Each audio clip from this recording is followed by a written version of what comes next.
Right, well, I think we're all here now, so good evening, everyone. Welcome back after tea. My name is Henrietta Moore, and I'm the founder and director of the Institute for Global Prosperity at University College London, and I'm also the director of the Relief Centre. It's my enormous pleasure this evening to introduce the last keynote of what has been a fantastic 3 days. Huge credit to the organizers, but also huge credit just to the intellectual energy of AUB, and always a pleasure to be here. So the last keynote in this wonderful occasion is being given by Professor Jennifer Hyndman of York University. I've been told not to read out Jennifer's many accomplishments because apparently they're all published in the book. So I hope you'll forgive me for that, Jennifer. But please could I invite you to give the last keynote of this fantastic cities debate on containment, compacts, and geopolitics. Please join me in welcoming Jennifer.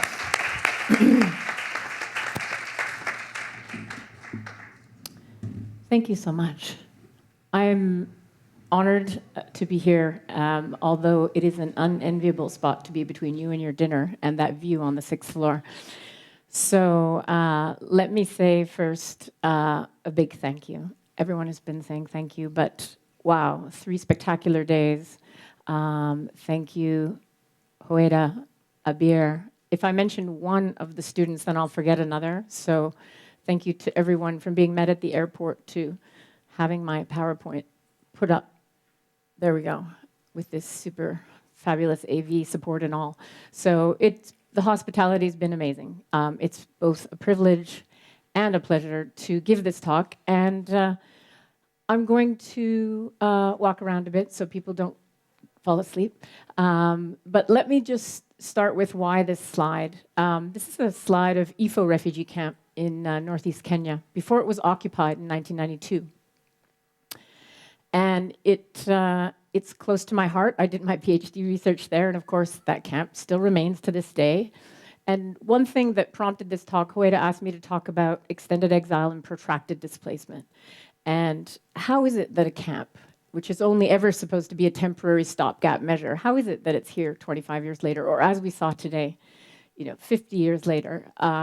And these are questions that we need to be asking all the time. And in fact, we had an entire session on camps this morning.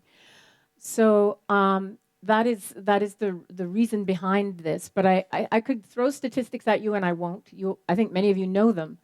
One, however, is worth taking note of, and that is that the average time people are in a condition of displacement is now 20 years. We know that it's far, far longer for Palestinians, but for those that UNHCR calculates and counts, that is its average, and it's creeping upwards as time passes. So what I want to do very quickly then is talk about my assignment, which is extended exile, and I want to talk about the slow violence of extended exile. It's not catastrophic. It doesn't feature in newspapers. Rob Nixon uses the word slow violence to talk about the unremarkable violence that happens in very iterative, small ways, perhaps the biopolitics of living in a camp. I'll touch on that, and then I'll move to the rise of compacts, which you see in the title. Very different compacts, and I spoke with Ryan, representing the EU, all of the EU, who's with us, but also the global compacts, slightly different projects. I'm gonna, again, I'll be brief in my comments on all of these things because I plan to do this in 30 minutes or so. The big ideas, what are some of the big ideas to solve protracted displacement? What are they? How? I'm not going to assess them because, again, that would take a lot of time, and books are being written about each of them. So what are they, though? And is fixing displacement the real problem here? And I'm going to argue it's not. That, in fact, the landscape of displacement and containment is by design, not by accident. So then, finally, very fancy clicker. I want to move from geopolitics to smaller scales. I'm a geographer by training. We've heard so much about the urban. I've learned so much. I've been rather quiet these last few days, but that is because I am learning and a lot. But I want to look at some strategies that are happening by states that are sort of off the map and not really counted. Perhaps Lebanon might be counted as one of those at times in the UN circles and the refugee conventions that we have. And then I want to talk about reimagining responses to displacement. So something a little more positive and uplifting, and then we'll go and have, then we'll have a response from Henrietta Moore. But I'm going to take you briefly to Calcutta. We've had so many interventions here in Beirut, I won't be able to name them all. But let me start with extended exile. So just again, a point that this is not the exception. People in long-term displacement, this is the rule. If you put all of the refugees that UNRWA and UNHCR are responsible for together, 3/4 are in extended exile, broadly defined as having no obvious solution in sight, being displaced for 5 years or longer, which of course now the Syrians are counted in that as well. This quote by Katie Long, I think, is worth reading out. So let me do that with you. The very fact of protracted displacement is evidence that existing approaches to solving displacement have failed. Voluntary return, local integration, and resettlement, the traditional durable solutions, are not accessible for those trapped in protracted displacement. One question which must be asked is whether the very language of solutions is in fact creating rather than confronting the apparent impasse in protracted displacement crisis. And that is really the sort of jumping off point for the book that I did with Winona Giles in 2017, and that Hoeda asked me to speak about. I'm only going to make 3 points about it.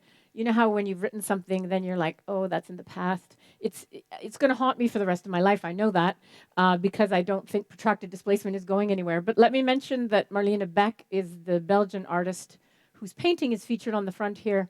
And the title, these are actually refugees in her rendering. The title of the painting is Waiting, which I think is telling. In this book, again, we tried to destabilize the notion of solutions and the language of fixing the international refugee regime. And rather, we do 3 things. We try to do more than 3, but for the purposes of the talk, we sort of we actually take the security discourse back. We show how refugees are securitized, how when the war on terror meets humanitarian space in a refugee camp, the war on terror normally wins out, as in Kenya. But we try to reclaim the security discourse and scale it down and talk about ontological security and how that might be forged for people who are encamped or in precarious situations that we've heard about from South Africa to Bar Elias. So that's the first point to make there. We also tried to take seriously our field work. We do 2 case studies. Having spent time in the Dadaab camps in graduate school, a return to those camps, to the architecture, the expansion of them in 2011 and so on. But we, in doing that kind of everyday geopolitics, we try to bring together what Mona Fawaz mentioned on day 1, the notion of geopolitics and biopolitics. Encampment is not the rule. It perhaps is exceptional. Urban spaces are where you find more displaced people, as we know from the conference. But that's the second piece. And then the last one is we critically take on resettlement. Now, resettlement is, I guess, for me, the durable solution that still might be workable for some people at some times. But we take it and try to pull it out of a state endpoint, a kind of international refugee regime solution, and we talk about it as a strategy, as a decision that people who are displaced make as the best decision for them at that time, and not as an endpoint. We also tell some, I guess, in trying to get away from the happy-clappy Canadian nationalism that is resettlement and Syrians in Canada, we try to sort of bring a little bit of sober second thought to what it's really like to enact resettlement and to go and live in a country far from home. So, right into the compacts. Now, I want to be clear that the compacts that I'm going to mention are not going to be particularly new to anyone, but they are quite different from the Global Compact, and they're not to be confused. It's not a typology so much, but just a run through. And I know Ryan's going to close his eyes now. He's already corrected my numbers. The EU-Lebanon Compact, initiated in 2016, is now worth over $500 million. And that is basically an agreement to support both vulnerable communities in countries like Lebanon. That's also true for Jordan.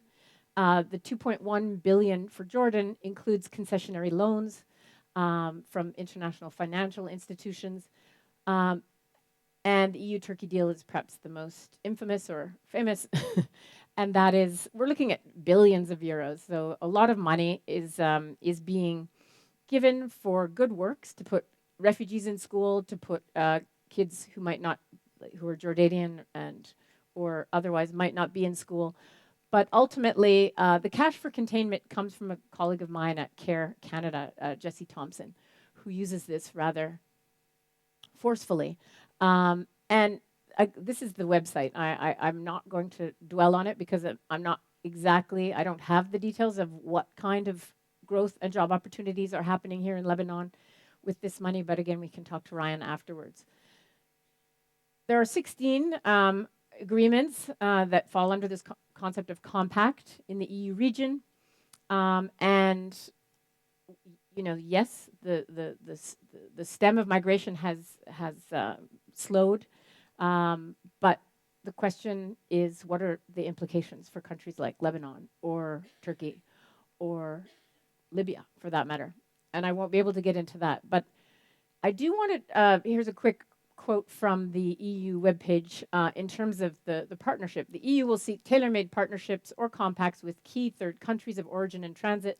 I've bolded the priorities are saving lives at sea, increasing returns, enabling migrants and refugees to stay closer to home, in the long term helping third countries' development in order to address root causes of irregular migration. So it's not particularly new. Assisting refugees and displaced people in their regions of origin is really not new at all. And we can look back, you know, to a genealogy that starts in the 1990s after the end of the Cold War. So I won't dwell on that, except to say that there are other compacts with, I would say, perhaps more aspirational and less operational than the EU compacts. Let's talk about, first of all, let's mention that neither is binding in a formal sense. There's no law. There is a little bit of lack of clarity on the plan for these to roll out, but it's also early days for this to happen. It should be mentioned to their credit that 193 countries actually agreed on something, and that was the Global Compacts. You'll remember the New York Declaration, the Obama Summit, September 2016. This is when these compacts and the idea for them were born, and they have just delivered in the last 6 months on the text, which you can find on the web, and they're interesting things to read. The first is the Global Compact for Migration, or to be more precise, safe, orderly, and regular migration. Now, this is led by IOM as the lead agency, and if you read it, it's quite uplifting. It's aspirational, utopic. It rests on the UN Charter principles. It reiterates all of the human rights instruments that apply to human beings in a kind of UN-ish way. But what's more interesting is that it's really rooted in the 2030 Agenda for Sustainable Development. So the Sustainable Development Goals are everywhere, measurable outcomes, and so on and so forth. I'm concerned that this a lot of this may not happen, but it's there, and these are goals that can be, again, measured and monitored.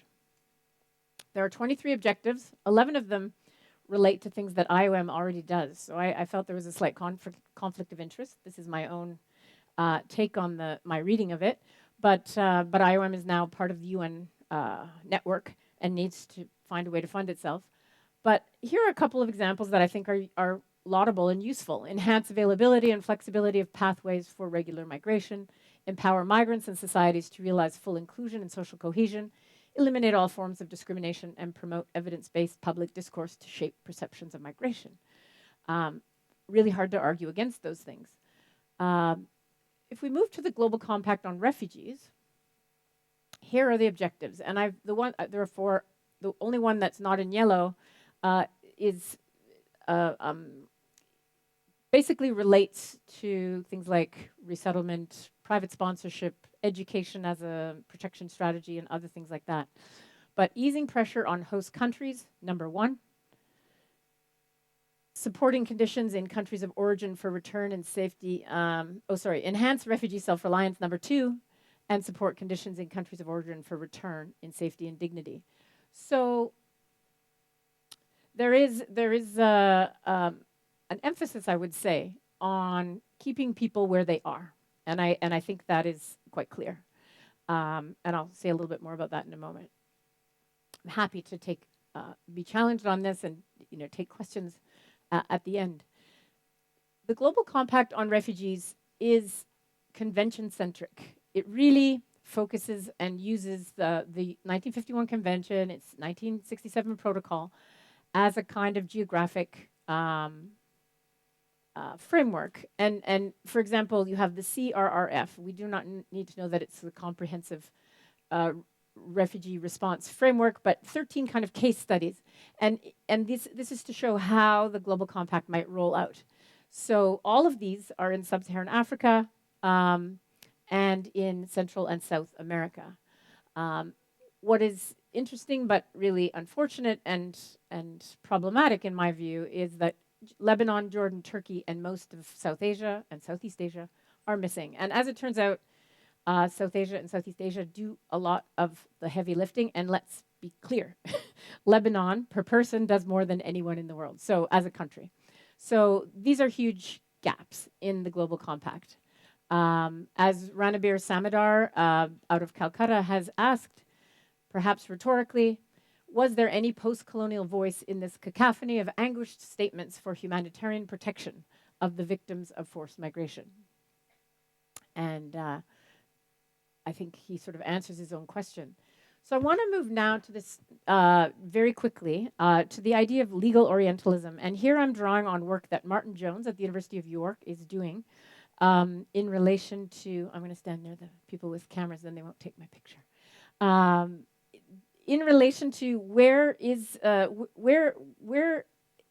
legal legibility blurred, effaced, or not present at all? And this is a concept coined many years ago now, in the early 2000s, by Timu Raskola, now at Harvard. And I would argue that the Global Compact on Refugee tacitly promotes a kind of legal Orientalism because of who it leaves off its map. People who have not signed up to international law are really not counted, are not part of our imagination. The regions, including the land on which we stand today, are invisible, or at least, if not lawless, then they are without law in the sense of the Refugee Convention. And I think this is problematic because it just makes, well, we think of the 1 million Rohingya who are being hosted by Bangladesh right now. Bangladesh is also not a signatory.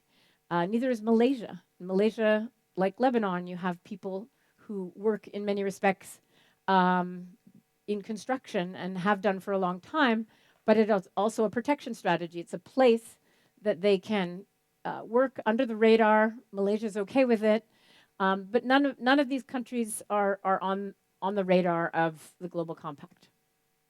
Self-authorized strategies, the ones we heard about this morning from Zatari camp to South Africa. The scales that are not national are also effaced. And goodness, I've learned so much. I'm not even going to think or talk about the urban scale, but it strikes me at how remarkably absent it is from these discussions. ADAT is an example. Again, this is through Martin Jones. It is a faith-based code of rescue or support that fishermen and fishers, I should say, in Aceh, most of them happen to be men, used in relation to the Rohingya they found on the seas who needed help, and they brought them back. They looked after them, but such codes and such protection strategies, while admittedly small in scale, are not are not legible and not counted. So some of the big ideas, and now I'm going to go faster, only because I don't want to be between you and your dinner for too long here.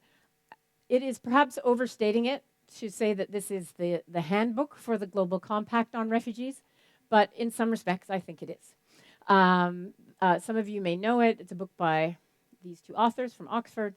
They call for a new business model for refugee self-reliance and more loans for hosts. So the World Bank has been brought in, and private sector actors, especially concessionary loans, is one of the main tools. Now, who are the loans for?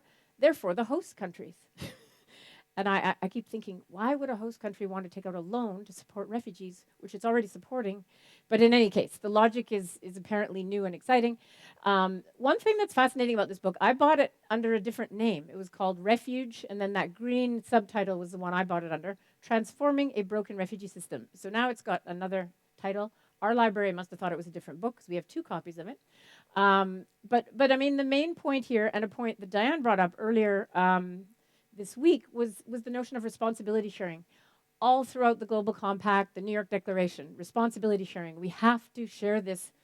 The word burden is avoided, but there is a sense of responsibility for displacement. Human displacement is not just something that should happen on the backs of countries in the Middle East, the Global South, where 85 to 90% of the world's refugees happen to live. However, the typology that the 2 authors come up with is a little bit egregious and slightly insulting in my view. There are honeypot countries. I happen to live in one. There are havens. Those of you who live in Beirut, you live in a haven. And then there are fragile states, which clearly none of us want to belong to. But I'll explain why it's slightly egregious. I was reading the book again this morning, and up came this quote. Migrants are lured by hope. Refugees are fleeing fear. Migrants hope for honeypots. Refugees need havens. Whoa, that's a lot of normative thinking in 2 brief sentences. I think 2 things are happening here. One, there's an epistemic violence by suggesting that refugees and migrants are completely separate categories. I think most people in the room, well, not most, I don't want to speak for you, but I think we could have a big conversation on the definition and the narrowness of the definition and the very Eurocentric definition of persecution based on civil and political rights rooted in World War II in Europe as the basis for the definition that honeypot countries like mine use. But I think along with that epistemic violence, there's a very normative idea here that migrants are a little bit illegitimate and they're just hoping for honey. And the refugees actually need, they need a safe place. So they go on to say that 10 countries support 60% of the world's refugees. And let's just say that Lebanon is, I think, on that list. The authors, and I'm quoting here, I don't want to be too editorialize, I don't want to editorialize too profoundly, so I'm going to take you to The Economist. The author's eureka moment came in Jordan in 2015 when they were shown a low-tax special economic zone of the sort popular in parts of Asia, near Zatari, a refugee camp. The camp reeked of lives on hold, to quote the book. While the zone needed workers, the answer seemed obvious. Alongside nationals, refugees should be put to work. And many of you in the room will know more about that experiment than I do. But the idea that you would sleep in Zatari by night, work in a factory by day, without some kind of pathway to residence in Jordan would be highly questionable, in my view. I'm not going to dwell on it, but the authors use Uganda as the ideal model for refugee self-reliance. A lot of scholars that I know in Uganda think this is ridiculous, but anyway, that's another topic for another day. Next, big idea, refugees and islands. This one is going to get the shortest amount of treatment for reasons that I think will become clear. If you have not been to Toronto and to the holiday destination island, Toronto Island, this is Center Island on this slide. I needed an island, so I picked a home island. We have an idea that is a few years old now. Jason Boozy has this notion of refugee nation. He's an Israeli-born billionaire who lives in Silicon Valley who said, I could put up the money for an island and we could move all the refugees there. aside from the essentialism, there are many problems with this model. However, Najib Sawiris, the Egyptian billionaire, thought this was a fairly decent idea if you use the EU islands, because of course, then his idea was to buy 10 Greek islands already with EU rights in place, and we'll do a shout out to the EU because they do have a great rights regime here. And then again, add refugees and stir, my words, not his. Now, the most unsettling of these, because it's the most real, or at least it's being discussed, is the floating island, which many of you may have heard about in Bangladesh. And this is, I call it add refugees and hope, because it's never been inhabited. And what is proposed, this is a video that, a Reuters video that you can download if you just Google floating island. The idea is to use reclamation techniques, because this island only exists as livable, or at least you can only walk on it 6 months of the year, apparently. The idea is to reclaim enough of it so that 100,000 Rohingya could be put on that island. Again, it's unclear whether this is a way of signaling to the other Rohingya that they should go home or be well behaved or whatever, but it is an island solution, which is very unsettling. Okay, to a big idea number 3, and there are only 4. REFUGIA. This is a book that has yet to come out, and I will give it careful treatment because some people in the room know the progenitors of this idea.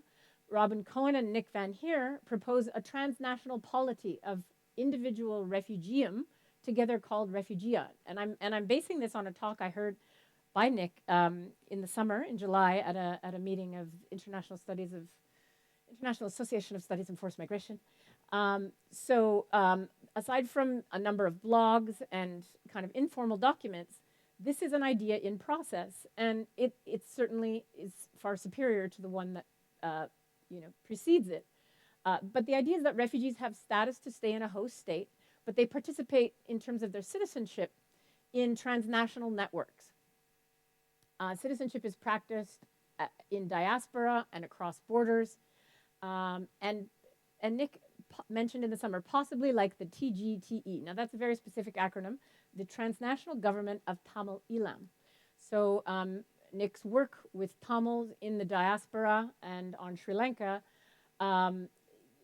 signaled there is such thing as the TGTE. I was looking at the website earlier this week, and it's certainly, I would say, taken a hit since the end of the military conflict in Sri Lanka a decade ago now, almost in May. But the notion of people being, if they want to, this is a voluntary undertaking, participating as citizens in a transnational diasporic way. Critics have said this approach lets host states off the hook. They don't have to provide a pathway to permanent residence, perhaps. They could just provide temporary status. But again, I think a lot of the details have yet to be rolled out. So Heaven Crawley has written a little bit about her take on this approach. Okay, we are almost there. More mobility and more say for those who are displaced. You can see I'm rolling towards my favorites towards the end here. The Arc of Protection by Alex Alenikoff and Leah Zamor is also in process and is online if you want to go to public seminar and read it. It's actually a fascinating account. Their arguments say things like, it doesn't matter why people left. If people are displaced, let's call them fleers of necessity. I did a little review of this book, and I said fleers of necessity would not be my first choice of terms. However, I understand that you're trying to reframe things. But that the idea would be to give people, this is a Nansen passport from World War II, give people papers so that they could decide where they would go. It's not like they could just use this Nansen passport to go anywhere and to keep on going forward. But for that first landing, people could choose where they have family, maybe where they think they could get work, whatever it might be. But their idea is a hopeful one. I worry a little bit that it's steeped in the liberal democratic mobility and the free-floating citizen that is a particularly, well, is more of an exception to who are displaced than the rule. So beyond the borders of international refugee law, my argument here in this slide is simply, what about all the other people doing all the other work? And I'm talking about states here because, of course, there's a geopolitics to this as well. What country hosts more refugees per capita than any state of the world? What state is hosting 1 million Rohingya? I already gave that one away. Who has hosted Karen and Karenni refugees since 1990? And of course, Thailand has been hosting Cambodians and others for decades, for 40, 50 years. Again, missed and wholly overlooked. What about what state has hosted Tibetans, Tamils, Chin Afghans for decades? And who made space for refugees from Bhutan, apparently highest on the happiness index or something, gross, is it? Yeah. The happiness index, except if you're of Nepali ethnicity. Of course, this was Nepal. And then we get to, and a lot of these are about states, but I want to get to the scales that are not nation states. City states, maybe. But what role have cities, exurban private dwellings played in the forging of security by the displaced, for the displaced? And again, many of you in the room have answered that question. It would be ridiculous of me to try to summarize. And then I thought this morning, oh, well, maybe I will try to summarize. That was a bad idea because I started off and I was like, okay, these are just people that I had heard. And I thought, oh, all these talks are relevant. So these are just a few. I should say et al. and ... because so many more presentations have happened since I put this PowerPoint together. But 3 years ago when I was at City Debates, and I'm, again, delighted and honored to be back, Caroline Quijato and Lauren Landau gave a presentation about the ways in which cities, in South Africa, the Constitution allows asylum seekers in. Once in, they don't do anything for them. In fact, they face xenophobic attacks. Migrants are often, basically discriminated against if you're known to be a migrant. But their argument was that if you could put your kids in school and you could get a job and you could find an apartment, you could get on with living. And I think we heard today in Lauren's talk a version of that, the notion of shunning solidarity and solidity and harnessing a de facto arrangement of livelihood that may become a reality or is in the case of South Africa already. This is slipping off of me. So Ronnie Amit, Marguerite Duponchel, many people in the South African context and the sub-Saharan African context have written about urban space in this way, and of course, many of you have too. So, a few uplifting points. The Calcutta Declaration. I was honored to be part of a meeting in Calcutta in November, and there the organizers had drafted some points that were going to be the declaration, and 8 salient points were sort of settled upon. They include this is one point broken into 2, which I think is a major sort of at the heart of the Calcutta Declaration. The idea of a global compact, and again, the Calcutta Declaration is very much a response to the existing global compact, must acknowledge the practices, of protection at various regional, country, local, customary, city, and other scales. Any global compact aiming at sustainable resolutions must be based on wide-ranging dialogues involving refugees, migrants, stateless persons, and groups defending them. And so these are the things that are blatantly missing from the global compact.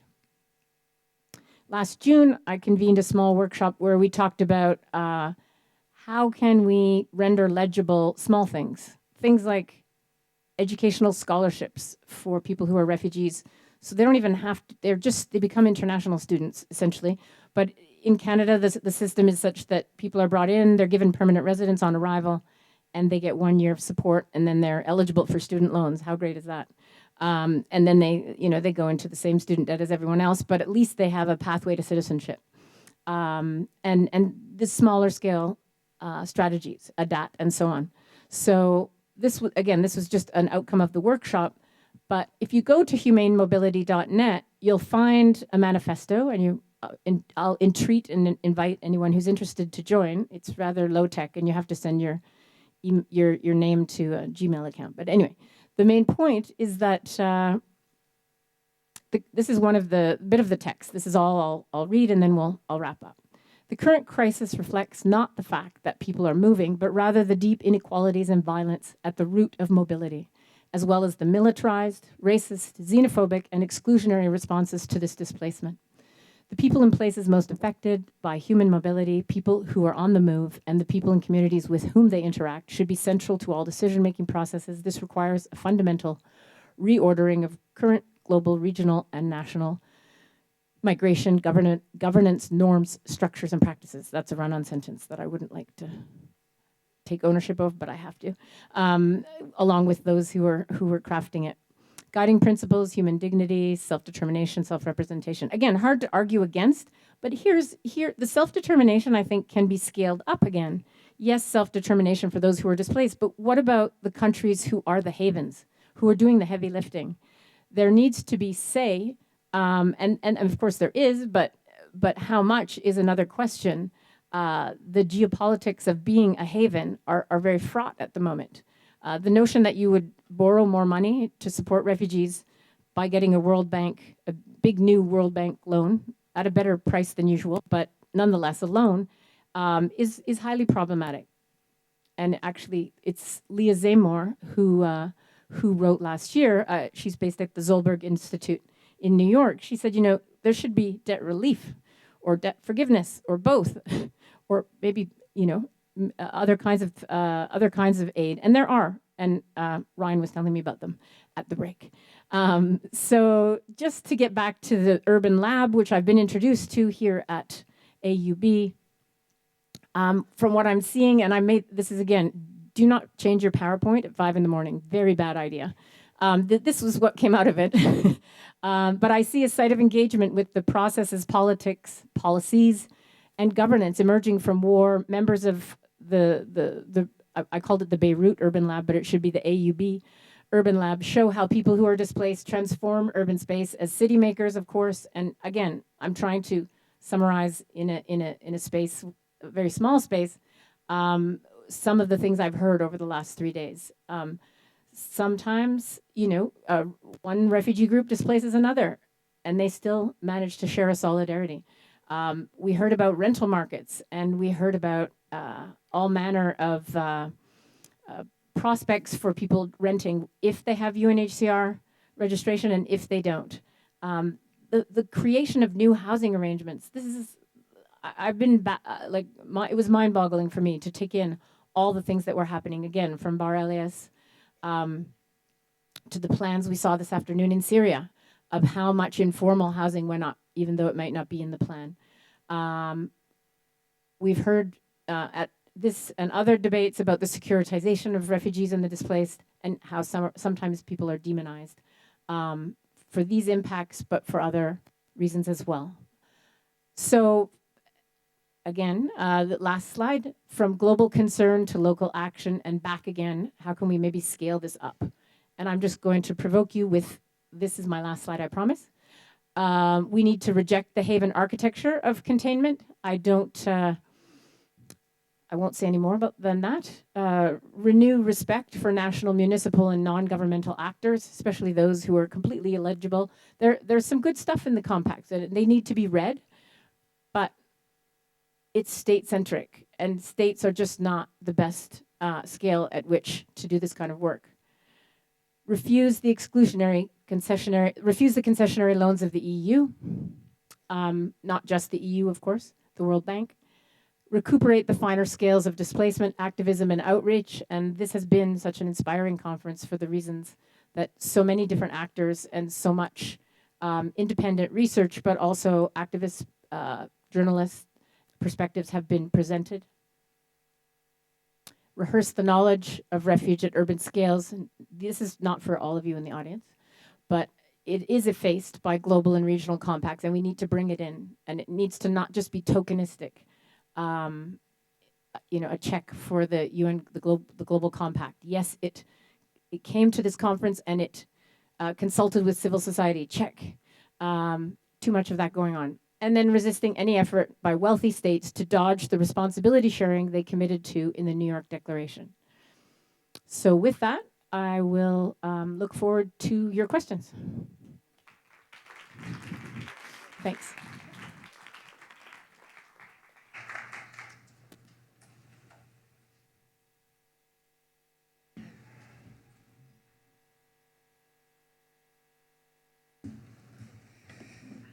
Right. Well, thank you very much, Jennifer. It's a huge privilege to have the opportunity to respond to Jennifer's talk, and also a big challenge to speak at the end of such a rich and thought-provoking event.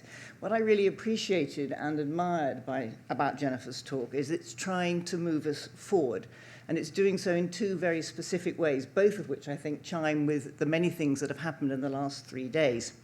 Those two things are one about language and the second about scale. So we all know, of course, that large-scale movement is the new normal. There are many categories of people moving, but this should have somehow transformed our understandings of space and governance. But the question is, has that transformation in our understandings really taken place? Now, Jennifer rightly made the important point that many of the big solutions that have been proposed to deal with large-scale displacement tend to replicate existing power structures, even if they claim to rethink the system completely. And the challenge of how to address displacement is clearly intricately bound up with the equally important challenge of global inequalities and particular configurations of political economy. So I took her take-home message tonight to really be grand solutions are not the answer, and that we need strategies rather than solutions. But also that we need a new language that will take us outside the categories that we're currently using. I rather liked flares of necessity. I don't know if that's your favorite, but we could vote later, maybe. But we might find a measure of agreement amongst us in this room that massive global inequalities, those which underpin these displacement crises across the world, are a failure of our economic and political systems, but they're also a failure, I think, of our theories about how to solve these issues. And these are theories at all different levels. So one of the questions we need to return to, I think, in the spirit of critique, and Jennifer takes us there, which is very welcome, is how do we learn? How do we theorize? How do we plan? How, in fact, do we govern? And from where do we do this? So where are we located when we start to make those kinds of questions? Is there actually a new and emerging, what we might call post-colonial space for this? And I'll return to this in a moment. But also when we do all of these things, with whom do we do them? And to what end? So the so-called grand solutions that we currently have are, I think, all increasingly unworkable. And some of the new ones that have been suggested are actually positively horrifying, and I'm very glad I don't go to any of the conferences you attend. Right? And I think that they're unworkable precisely because they work out of, or they arise out of, a particular political economy, or particular political economies, if you like. And unsurprisingly, we find that the more productive strategies for managing displacement are actually coming from those places who are bearing the brunt of it. In other words, they're coming largely from the global south. And that people are already creating solutions in refugee hosting countries, however provisional those solutions might be, however ad hoc or imperfect they may be. And all the talks we've heard over the last 3 days have made it clear that theorizing, policy-making, legal reform should all begin with the new productive potentialities of these new strategies that are arising in context. The question is, how do we make that really work? Now, one of the big problems we face with respect to governing displacement and migration at the moment is that populism and protectionism are becoming all too familiar in countries both in the global south and in the global north. And essentially, I think what this is all about is protecting the prosperity of those who already have it and keeping others out. Or basically, if you can't keep them out, you can push them out. So that across the world, the inclusion of foreigners in national life is seen as an impingement or an impediment or an obstacle to building a better society. We seem to be suffering from some kind of collective crisis of sharing. So although the solidarity is there, it certainly isn't there at the national level. So here I think we need to return to Jennifer's argument about the geopolitical containment of displaced people, and perhaps ask her in the questions to reflect a little bit further on that. Now, boundaries are always really difficult when we're talking about where boundaries are, because boundaries always proceed through terrains of uneven advantage and inequality. So group membership inevitably means exclusion. And so we end up with various kinds of spatializations, which we keep having to return to. So communities, cities, nations, the global north, the global south. Can we actually get beyond those kinds of spatializations that we use? And can we do so productively, I think, is a really big issue. For me, some of the fundamental questions about movement is what happens to the long-term configuration of people's quality of life once they start moving. So it's not about return, necessarily, but it is about issues of quality of life. So when we start talking about how will destroyed communities become reconstructed, or how will displaced people and hosts find ways to build more inclusive cities with public services and economies for all, which is something we heard many times in the last 3 days, I think we need to think about quality of life much more actively than we do, because return occludes a lot of attention to quality of life.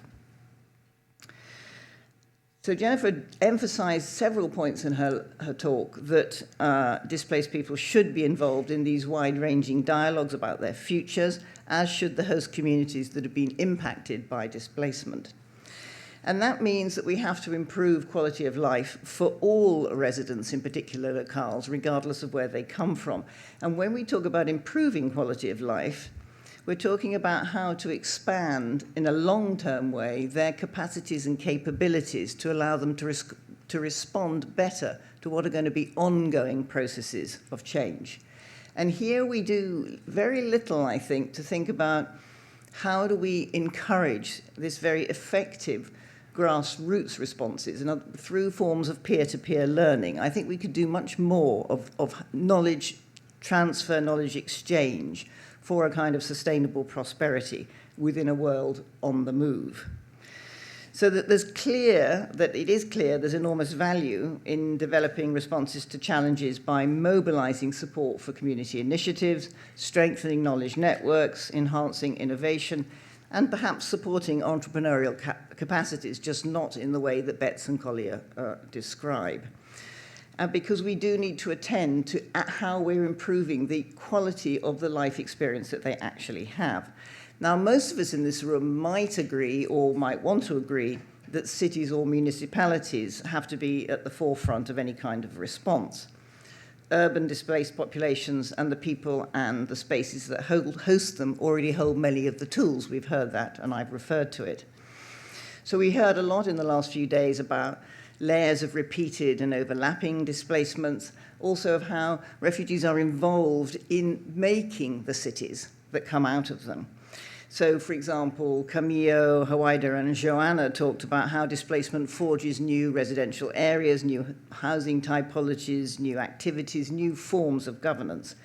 But I think we need to emphasize more clearly than we do that it's not just refugees who do that. It is that in fact, displacement is the condition of the future of the cities of the future to core. So displacement is at the core of them.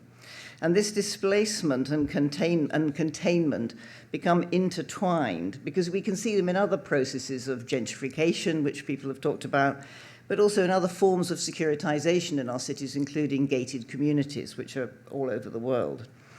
And we need to think about much more clearly about how displacement and containment acting overall, not just those that are pushed by the displacement of refugees, for example, are shaping those cities of the future. And perhaps remind ourselves that, of course, the great cities of the past were often precisely the kind of securitized, gated communities dependent on hierarchies and restrictions for livelihood that we currently seem to be returning to. So we do seem to be returning to the medieval walled city in many ways. It's an interesting point that I put out there as provocation. So to conclude, I think we need to think more when we're talking about quality of life about what happens to people's life cycles and to the vitality of those life cycles, the ways in which they get cut off from vitality, and how will we rebuild that that vitality and bring it back into space. not into the space, but also into the spaces that they inhabit. I think the last panel on Syria was particularly interesting in this regard, and I think we could learn a lot from what's actually happening in Syria, not just about Syria as a case of exception, but actually Syria as a case that's going to be an exemplary case, perhaps, for things that are happening elsewhere, but that we haven't quite realized how that will be worked out. So yes, we do need new quality of life. Yes, we need new infrastructures. Yes, we need to attend to agents on the ground as the agents of change. But then we have to return at the end of all of this, don't we, to ask ourselves at what scale or scales can we energize and accelerate action? And that's the point of Jennifer's talk, right? So we can see that around the world, the turn to a kind of localism is global. Everybody's turning to localism. Everyone's talking about the city as the answer to everyone's problems. The municipality seems to be where the scale of action really is. But I think we have to ask ourselves, how can we address some of the big challenges we face if we don't also operate at other scales? So if we're going to have to operate, for example, at the level of the planetary, what are we going to do about planetary resources? That crisis is driving a lot of the movement in people, right? What are we going to do about the international institutions we have? Are we just going to complain that the global compacts don't really do their job or don't mention local action? Or are we going to find a way of talking about these things that are going to take us beyond the language that we currently use to inhabit our own kind of theorizing and exchanges with each other? So I think that we can all agree that Jennifer's lecture was a fabulous conclusion to the 3 days, bringing together all of those kind of points that were covered off over the day. I just, before I invite her to respond to your questions, I would just like to say what an exciting and insightful and informative event this has been, and how much I and all the relief team have benefited from being able to sit here and participate with you. And of course, I will at the end congratulate Professor Hawaida Al-Harithi and her brilliant team of graduate students again. But for now, let me invite you to question Jennifer, and she's going to tell us the answer to how we're going to transforming our understandings of spatial categories and governance in the future. Jennifer.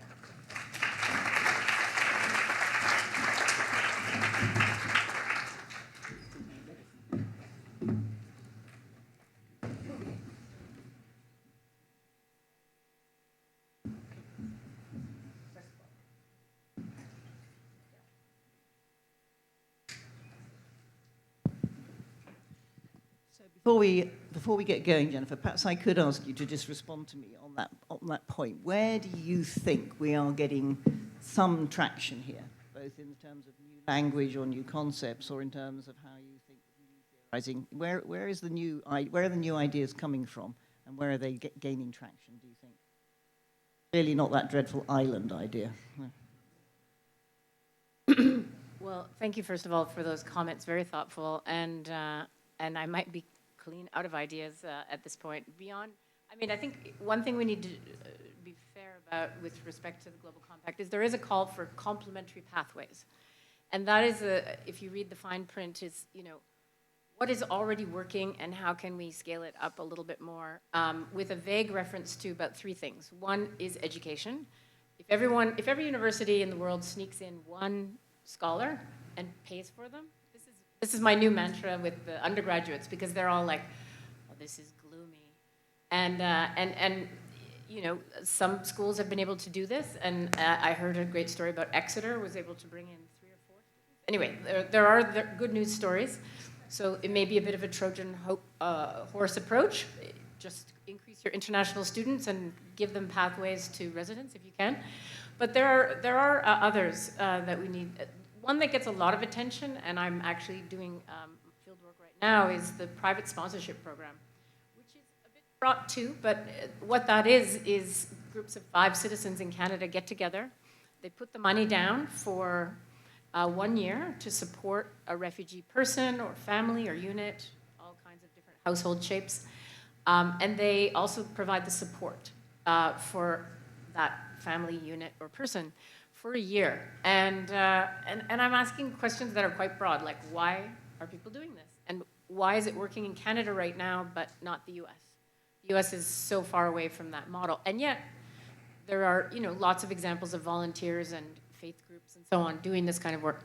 Sorry, I need to get closer to the mic. So there are these hopeful ideas, small-scale strategies. How self-authorized they are maybe is up for grabs, but that's just a couple of hopeful notes. Of hopeful notes, great. So let's open it up to the floor then and take some questions. And questions? Yeah, up the back there.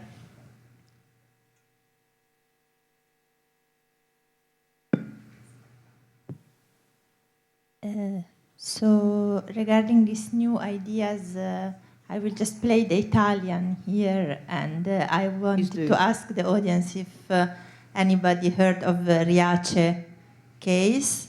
It's an Italian village in the way underdeveloped south of Italy, where the mayor decided to reinvest all the empty properties, the empty buildings of a village that faced a lot of immigration to actually welcome migrants and refugees and reactivate the economy of the city through the actual engagement of these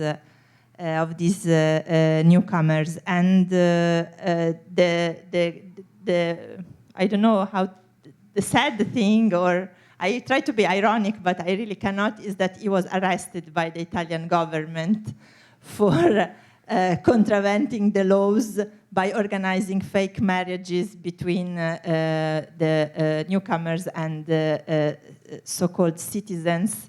But still he became a model and is now, I think, in the European Parliament. So somehow. So I just wanted to, I was wondering if this is a case that is internationally known or not.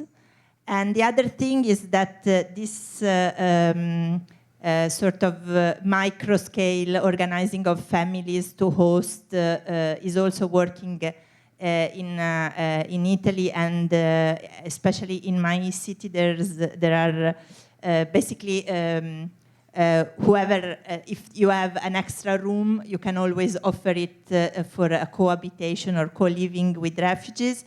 And there are organizations that are coupling this hosting with programs to pay for taxes for employing the same refugees. Yeah. So if the employer agrees to pay their salary, then the organization would cover the tax. Okay, great. So let's come back to that. Let's take another question and follow up. There's just a question here on corner there. Hi. So I have a question related to how do we kind of productively critique these big ideas as scholars? Because I've done research, my own research on the US resettlement system and all the kind of flaws and gaps in that mess of a system. And one thing that I've always wondered about and have tried to think through is how do we kind of respectfully critique these systems and in ways that won't create kind of like feed kind of the backlash we've seen on a global and local scale to refugees. And also relatedly, I think one of the other things I've seen internationally, before I lived in Lebanon, I was in Istanbul, and a lot of the kind of big projects that get funded by the EU and by private organizations for NGOs are related to like teaching coding to refugees. Yes, yes, exactly. Yes. Things like that instead of kind of more substantive livelihood. Okay, program. Great. Let's just take the third question here and there. And then, go ahead. No, you have to press a button somewhere.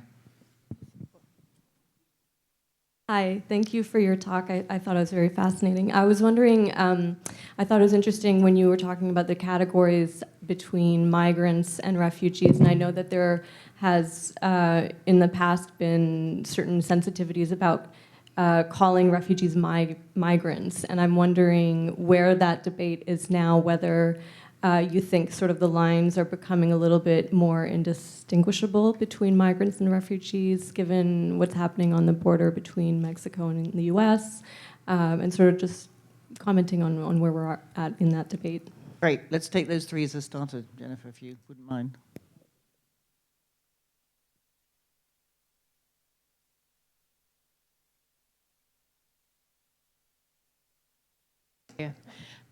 Thanks for all of those. I'll start off with Yay Italy. And there's a grad student I know at our school. I'm sure there are others who is looking at that town. There's one other project in Italy out of York, of all places. But those small-scale strategies, the idea of people taking people into their homes instead of Airbnb-ing their extra bedroom and so on and so forth, are heartwarming and important. And if we could just add them all together and document them and yeah, if we could take stock of all that's going on, even and add to that Mare Nostrum as well, even though it was a state initiative. Again, it's not with us anymore, but thank you, Italy. Just as I'll make you the diplomat from Italy for the moment. Thank you, Julia. How to avoid backlash through critique? Well, that's a really good question. And the US, we miss you, US. The US has historically taken more people than any other country, well, officially, in terms of resettlement. Now, this pales in comparison to Lebanon and Jordan, and yet these are permanent resettlement spaces. So of the 107,000 people resettled in 2015, 80,000 of those were to the US, and the rest were to Australia and Canada and Sweden and a few here and there. So we need to see the big picture, and yes, there are gaps, and the Canadian system is different from the US system, which I won't get into, but I think that we need to, where protection is happening, we need to call it out and say that's something we need to, keep hold of, and then we need to think about how it can be made better. So I'm struggling at the moment with even the word protection because of the notion of it's something that one does to another. So self-authorized protection might be a word that is more appropriate. I didn't bring a pen. So to the second question about the third question about migrant and refugee distinctions, there's a huge debate on this. We know the Al Jazeera decision to stop using migrant. I think if we know that categories are valued differently, in Canada, for example, asylum seekers have been renamed, as in much of the world, irregular migrants. Asylum seekers are bad, and resettled refugees are good. And this trope is played over and over again in the Canadian media.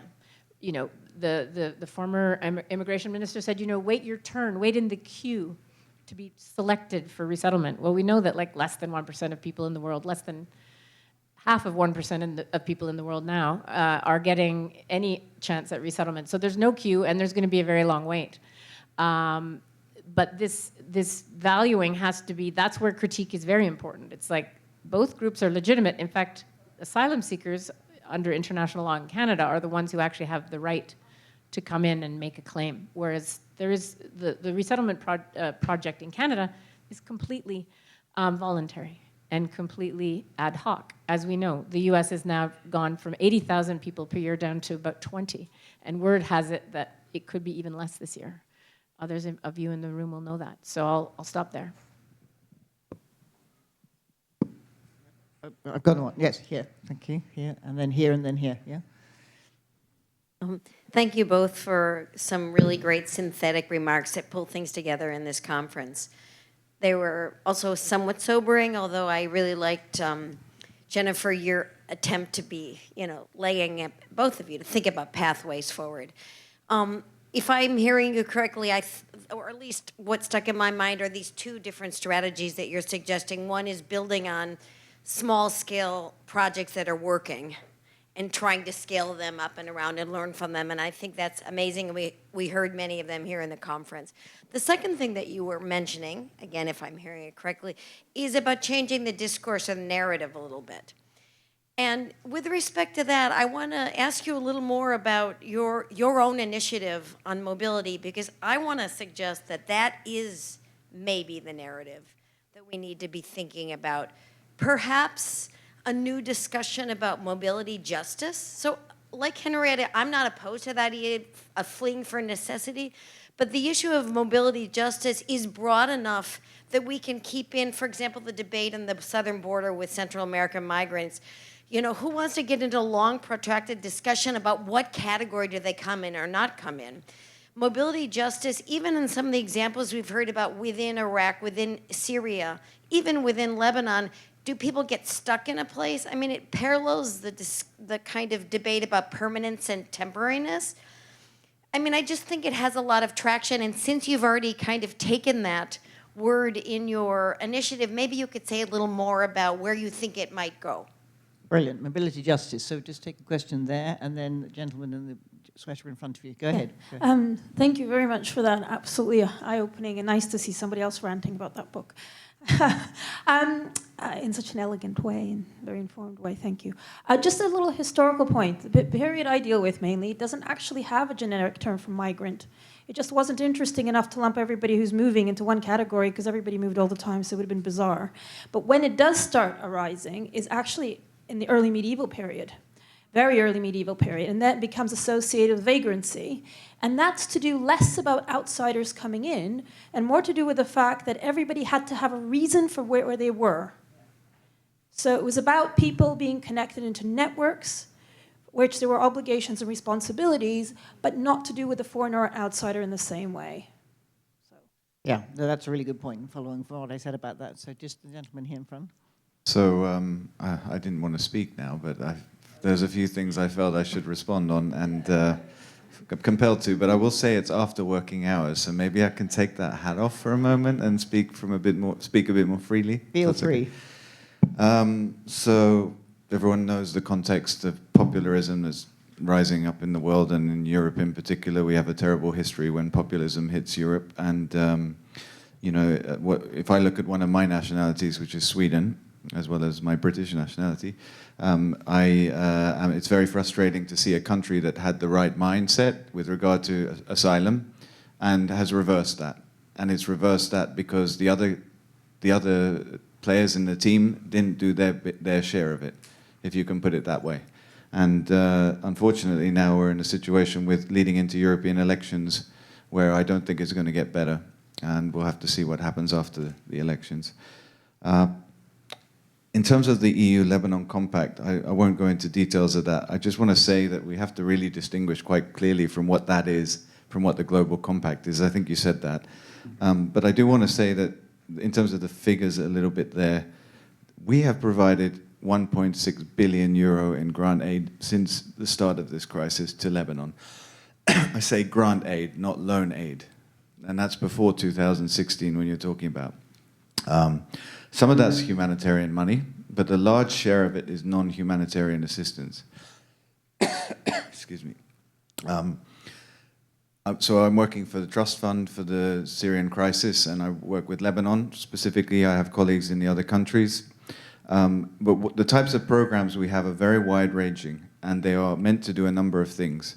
I can't capture everything, but I'll say this, that we are providing services to the most vulnerable, whether they are Syrian refugees or Lebanese or others in this country. At the same time, we're trying to use the money to good advantage by investing in public service delivery systems for Lebanon that stay behind. This is something which is a fundamental part of what we're doing, and we're doing it at the subnational level. Whether you look at municipal urban services, whether you look at water services, whether you look at social protection services through social development centers, and you're doing it in combined partnerships with different actors. I'm mentioning all of this because I think it's pretty clear that this kind of support is, yes, there's a political background to why Europe has chosen to invest this way, but it's also about doing something for its neighbors in a good way. So not to be defensive, but just to say that there is something behind it that is well thought through. And in terms of the compact priorities, we're a bit beyond where the compact is now, because with Lebanon, we have to work in a different way. We have to negotiate and discuss with our counterparts on the government side every year with the Brussels conference. And that exercise, I can assure you that we work very, very hard to defend the interests of the Syrian refugees, in particular with regard to things around the protection safeguards that have been committed to by the Lebanese government, and we have to work very hard on that. I'm going to finish in a second. So I just wanted to clarify that that's all ongoing, and every year we have this, we're building a monitoring mechanism now to look at the commitments of the Lebanese government and also our commitments as the international community, and resettlement is a part of that, although it's clearly not happening in the numbers it should happen. I had a question for Jennifer, if that's okay. I just wonder, you know, the change in the narrative and the change in the language. The Refugee Convention, for many years, people talked about changing that, but the basic principles around asylum and refugees, you know, that seems to sort of be pushed to the side a little bit now with the compact. I don't know if you see where the driver for that came from in the first place. You referred to the book Refuge, but what are the different drivers that brought about this shift in the first place? So 3 questions, all in a way about language. Yeah. Wow. Okay. Whoa. All in a couple of minutes or less. So let me start, Dan, with your challenge or question. I think mobility justice is a great way of framing it. I thought I was a refugee studies scholar for a couple decades, but that thinking is shifting, and it's shifting because nothing else is shifting. The intransigence of the camps and the displacement needs to change. So I think mobility justice is a good way of doing. I'm not yet at open borders, but I'm changing, and I'm trying very hard to challenge myself. And I think mobility justice is a good frame. And please, the shout out to humanemobility.net. Take a look when you get a chance. So Lena, thank you for that point. I'm reminded of just the stigma of being out of place, of being the person with no fixed address. You can't work, you can't file taxes, you can't be a full human being without a fixed address, whatever dwelling that may be. Mimi Scheller, John Urry, Tim Cresswell have all challenged this, and you know, the idea that we could all have sociologists studying not society, but studying people on the move as the norm kind of shakes us all up, and I invite you to take a look at them. They're definitely trying to destabilize all of us and the things that we take for granted. Ryan, to your question about the drivers, it's funny because I don't think there's any question that the people crossing the Mediterranean precipitated the Obama summit and I mean the deaths on the Mediterranean. There's some very candid language in the New York Declaration. You know, we want to show solidarity. The word solidarity is in there, and support for people. We want to save lives. That's in the New York Declaration. Like there's a kind of a fresh and disturbing frankness to it. And yet, once you get these 193 states that all think this is a good idea, to agree to actual action steps, it's much more difficult. And I think that the biggest problem is that responsibility sharing, the idea that everyone would do their bit, has turned into, you know, the honeypots will pay, the havens will protect, and the fragile states, we have to try to, you know, we have to try to stabilize them. We have to try to develop, quote unquote, them, you know, so that there's no forward migration. I don't know if I have an answer to the question about drivers. I found myself during the Global Compact process very disillusioned. I would get these, you know, invitations about a month before these international consultations were about to happen. Could you come? And I'm flying some distance, and so I'm thinking, you know, I wouldn't think of going on 3 weeks' notice, but thanks for inviting me. But it became clear that, you know, there was a checklist, and they had to consult with civil society. And even if civil society had to pay their own way, I would check with people in the Global South who were also being asked to pay their own way to come to these consultations on the Global Compact. And I'm thinking, this is not how you consult with people in a genuine way. So I feel that the process, you know, I think UNHCR put a lot of money into it, but at the same time, there were a lot of boxes that needed to be ticked. And Tanzania, for example, withdrew from being one of the case studies in the comprehensive refugee response framework. So there's geopolitics to that, but I think it withdrew when it, when it realized that there wasn't a whole lot in it for them, except perhaps some concessionary loans. And to be fair, UNHCR has said that they are doing some debt relief as well for countries that are doing the heavy lifting of protection, hosting a lot of refugees. Great. So do we have a couple more questions just to finish off? Yes, we do. So one there and one there. Great. And one here. So 3. And then we'll have some refreshment maybe. Hi. Yeah, before I ask my question, I would like to say very quickly 3 things that will explain my question. So basically, the first thing I was reminded with the gentleman that is from Sweden, that's my understanding, about that issue of like support and solidarity toward refugees. Sweden was the country that received the highest number of refugees, but the issue was that they offered the same program of support and solidarity, for example, Bosnians and people from Sudan, I think, which had completely different needs, right? So that program failed, there were issues, etc. So that's one thing. Second thing, when it comes to that kind of decategorization and recategorizations of migrants, refugees, etc. I mean, I feel that then why don't we go to the category of expats? I mean, the expats are kind of like the, elite migrants, but, like student mobility is also kind of a forced mobility. You kind of like have to go abroad to have it on your CV. So where does that, and it's a obviously very different experience. So maybe instead of like decategorizing them and putting them all in the same pot or not, maybe we should go to the individual level. Which brings me to my question. What do you think of the potential of technology to maybe solve that thing with, like matching individual skills with needs maybe on the national level of certain governments? Because with the rise of populism, it's not like realistic to think that all of a sudden they will open their borders very soon, while the need to host more and more people is imminent. So that's my question. Okay, thanks. Great. And then we'll take a thank you. We'll take a question at the back there. Thank you. Can I? Yeah. Oh, okay. Hang on a minute. We've Sorry, got, yes, please. you first. Sorry, you are first. Okay. Sorry, I am pointing in the right direction. I just looked. I looked in the wrong direction whilst I was pointing. That was my fault. Sorry. No, thank you very much. My name is Sakiko. I'm currently working for UNHCR here in Lebanon. I have one correction and one comment. Correction is on the Global Compact on Refugees. You mentioned that Lebanon is not a part of this compact, but actually Lebanon is not a part of the CRRF, which is Comprehensive Refugee Response Framework.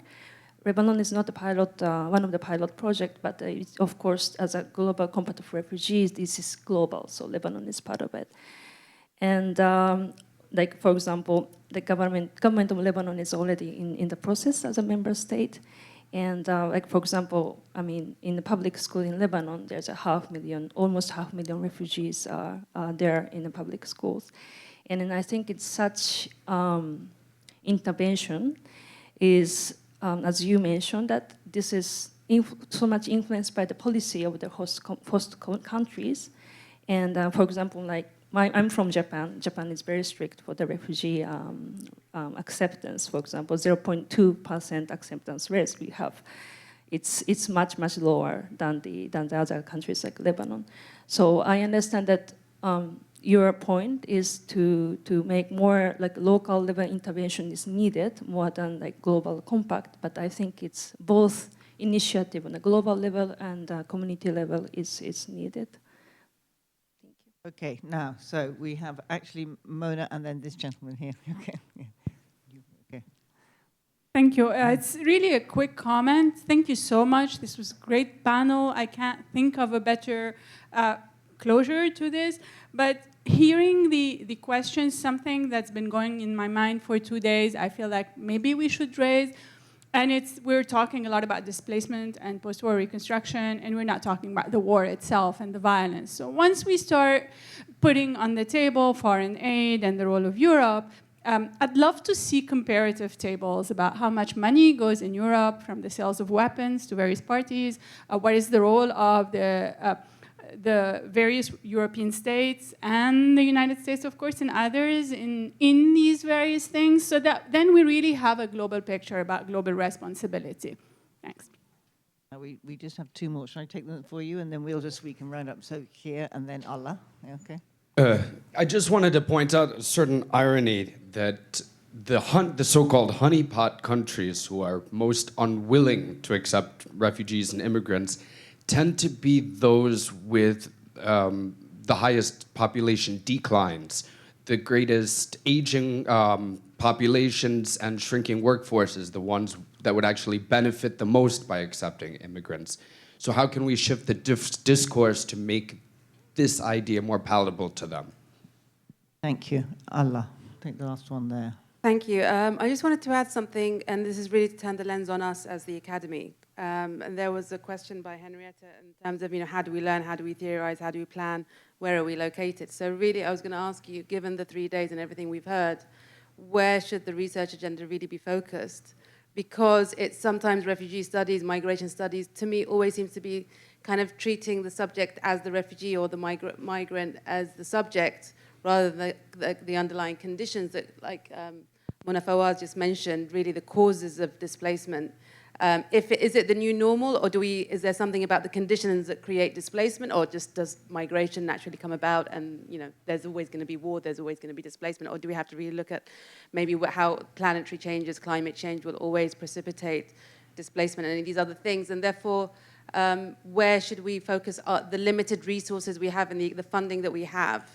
And also, how do we also create institutional accountability?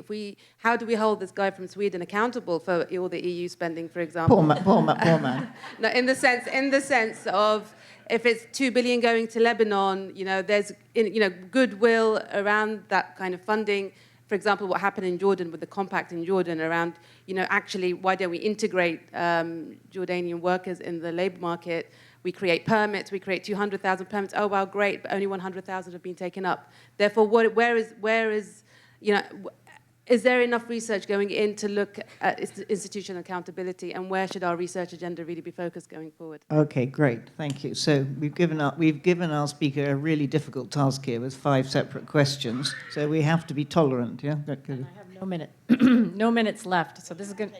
Yes. So, okay, so I will be brief. Thank you. That's a very big question, but important. So I'm not sure about whether technology can help us in terms of narrowing and defining, but I would say that I would come back to violence and people, I would come back to fleers of necessity. If someone else has a better word, we have to come up with it. But I'm going to leave it at that and say I don't know. Good question. And Sachiko, thank you for your comments from UNHCR, and I'm delighted you're doing what you're doing. In Egypt, the idea was that UNHCR became a surrogate state in the absence of the capacity to do a lot of the relief and refugee work. The UNHCR took on some functions of a state. This is Jeff Crisp and a collaborator, Amy Slaughter, writing years ago now, but I think it's an important point because UNHCR does play a vital role, and yes, I don't deny that at all. Mona, your point is excellent. We need the data. It would be great to have comparative tables, and also it's important to have the stories where you hear from sub-Saharan, like Eritrean refugees who were in Israel and were told that they would go to live in Uganda, they would be given a job and a stipend to start a new business, and they got to Uganda and none of those were forthcoming. You hear those stories and you come to understand that there's actually arms trade in response for taking the refugees. Uganda gets a good deal on some Israeli exports. Yes, it's a story that we don't want to hear, but it's true. So a very good point. We need the data as well. Data persuades. Honeypot countries and the nation building, the point is so well taken. I'm in Canada. Canada, our entire country, with colonial history and all, the settler state is built on this notion of immigration as a nation-building strategy, and it's always been an economic thing. So to the extent that we bring in 300,000 people a year because we need them. I'm always talking about reframing the refugees. They're actually called immigrants, but the moment people can be framed as productive citizens and or residents and or whatever, neighbors, your next door neighbor, the refugee-ness ceases to be very useful in the honeypot countries, and it becomes stigma, and you're absolutely right. We need to shift that discourse and focus on other things. And the productive side. Now, the last question, wow, where should we be doing our research? Let me just say that I've had a completely schizophrenic career in terms of trying to figure out what scale at which to discuss. So I'm spending time talking to refugees who are now Canadian citizens who were sponsored 35, 40 years ago, came from Cambodia, doing interviews at that scale on private sponsorship. And I'm trying to keep abreast of issues around the Global Compact and so on. So for me, both and. No one scale is more important than another. We have to we have to try to cover all of it. But I think we need to remember the violence, and we need not to forget about yes, it might be war, it might be human rights atrocities. There may be multiple reasons that people have to flee. It may be very iterative. It may be famine. It may be slow violence, which has to do with the environment. I'm less apprised of the climate change literature and so on, but all of these things need to be taken seriously. And even the very UN and the big agencies that we have who are helping us. I worked for UNHCR at one point, and then my PhD thesis was an ethnography of UNHCR, not of refugees per se. So it was important, and I felt it was important to do that in a way that was constructive and engaging and kind of as an insider as well. So my hope is that doesn't really answer the question, but where should we focus? Everywhere. All right, well, that gives us a large agenda, ladies and gentlemen. So before I invite Huwaida back to close her conference, let's just thank Jennifer again for a fabulous talk, and thank all of you for all of your contributions during the last 3 days and all of the great speakers that we have had. And I want to just give my personal thanks to Huwaida, as always, and her marvelous team, and I'm going to hand it back to her to close her own conference.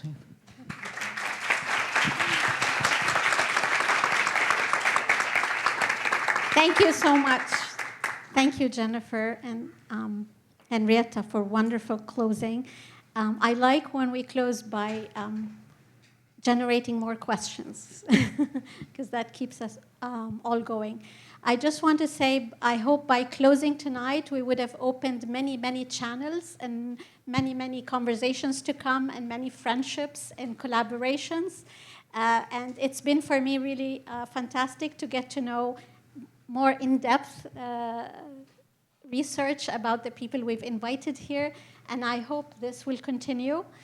City Debates happens every year, but I think in between we can continue to have these conversations.